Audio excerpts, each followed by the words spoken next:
হে দোস্ত মই আছো শিৱসাগৰত আৰু আৰম্ভ কৰিব লৈছো এটা মানে বম ভিডিঅ' তো বলক আমি এই ভিডিঅ'টো আৰম্ভ কৰো আৰু মোকনো কি বতা দিয়ে চাও নমস্কাৰ আপোনালোকক স্বাগতম জনাইছো অসম বাৰ্তা চেনেলৰ অন্য এটা ভিডিঅ'লৈ। আমি আজি আহি পালোহি শিৱসাগৰ বৰ্ডিং ফিল্ডত ঐতিহাসিক বৰ্ডিং ফিল্ডত আপোনালোকে জানে ইয়াত আজি কনকলতা বঁটা 2021 কনকলতা বৰুৱা বঁটা 2021 প্ৰদান কৰা হ'ব। অসমৰ জনপ্ৰিয় ইউটিউবাৰ ডিম্পু বৰুৱাকে ধৰি আৰু 45জনক ডিম্পু বৰুৱাৰ সৈতে 45জনক এই বঁটা প্ৰদান কৰা হ'ব। আৰু অসমৰ জনপ্ৰিয় ইউটিউবাৰ ডিম্পু বৰুৱাক এই কনকলতা বঁটা 2021 প্ৰদান কৰাৰ কিছু মুহূৰ্ত আমাৰ কেমেৰাত আমি ধৰি ৰাখিছিলোঁ। তো আহকচোন আমি সকলোৱে একেলগে উপভোগ কৰোঁ। ডিম্পু বৰুৱাক আজি এইখন মঞ্চত নিউজ 8ৰ তৰফৰ পৰা কনকলতা বঁটা 2021ৰ শ্ৰেষ্ঠ ইউটিউবাৰৰ সন্মান প্ৰদান কৰা হৈছে। আৰু আপোনালোকে যদি ভাবিছে যে তেওঁ শ্ৰেষ্ঠ ইউটিউবাৰ বঁটাটোৰ প্ৰাপক হয়, সঁচাকৈ অন্তৰৰ পৰা হয়, গতিকে তেওঁৰ বাবে যিমান পাৰি সিমান চিঞৰ বা হাত চাপৰি হ'ব লাগে একেলগে।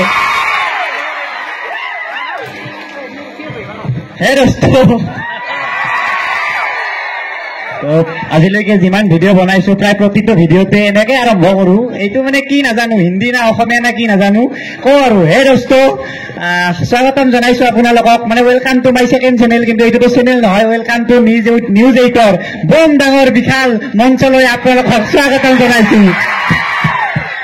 এতিয়া প্ৰথমতে বহুত বহুত ধন্যবাদ নিউজ 8ক যে মোক যে এই সন্মান কনকলতা বুলি ক'লে যিটো মানে কি ক'ম, যে কিন্তু আজি এনেকুৱা লাগিছে যে সঁচাকৈ কিবা এটা কাম যদি পুৰা মনত বিশ্বাস ৰাখি পুৰা একদম জচত কৰি থকা যায় তাৰ প্ৰতিফল পোৱা যায়। আৰু কনকলতা বঁটা মই এইটোৱে ভাবিলো। আৰু অনলি মোক নহয়, সকলোখিনি মানে বিভিন্ন কেটেগৰীৰ মানুহক দিছে। তো এইটোৰ পৰা প্ৰমাণ যে যদি যোনে যি কাম কৰি আছে, যদি সকলোৱে সেই কামটোত একদম ভালকে কৰি যায়, একদিন না একদিন মানে কিবা এটা পায়। আৰু মই আজি পাই বহুত ভাল পালো, মানে জোচ এটা পালো আৰু বঁটাই জোচ দিয়ে, আৰু সেই জোচটোৱে পালো। আৰু পিছফালৰ কেমেৰাটোৰে, কাৰণ আগফালৰ কেমেৰাটো অলপমান মানে ঘাটি ইমান ঠিক নহয়, 3টা কেমেৰা থাকেতো।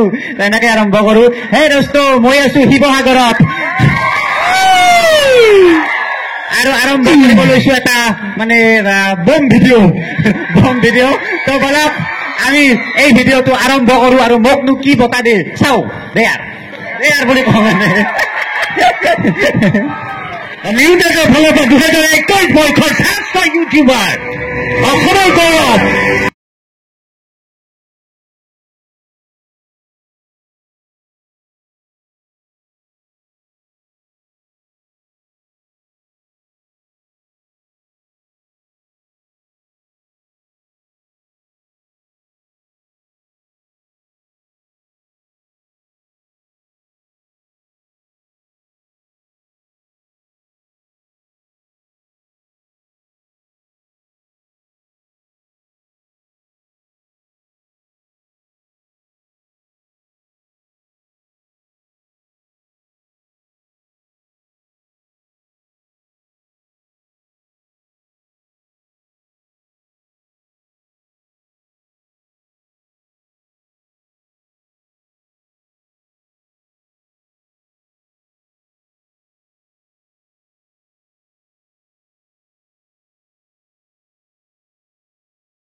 আছে শিৱসাগৰৰ সকলোৱে চিনি পায়। তো ভাস্কৰ দাৰ ঘৰলৈকে পোনপ্ৰথমতে 2018 চনত বাইক লৈ আহিছিলো, তাৰপিছত একবাৰ ট্ৰেইন লৈ আহিছো, আৰু এইবাৰ ৰাতি আহিছো মানে গাড়ীত।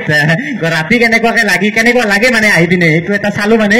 আৰু ইমান এটা সন্মানজনক বঁটা, আৰু ইমান মানুহে মানে মোক আজিকালি চিনি পোৱা হৈছে।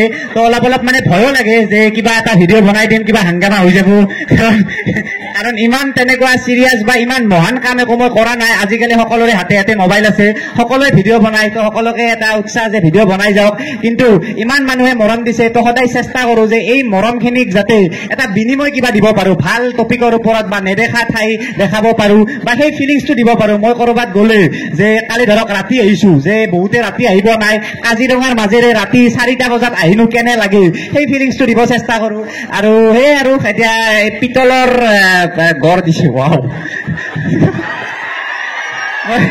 মই আজিলৈকে মই গড় বহুত দেখিলো, কাঠত দেখিছো পিতলৰ। এইটো যদি সোণৰ হ'ল হয় 2 কোটিমান টকা।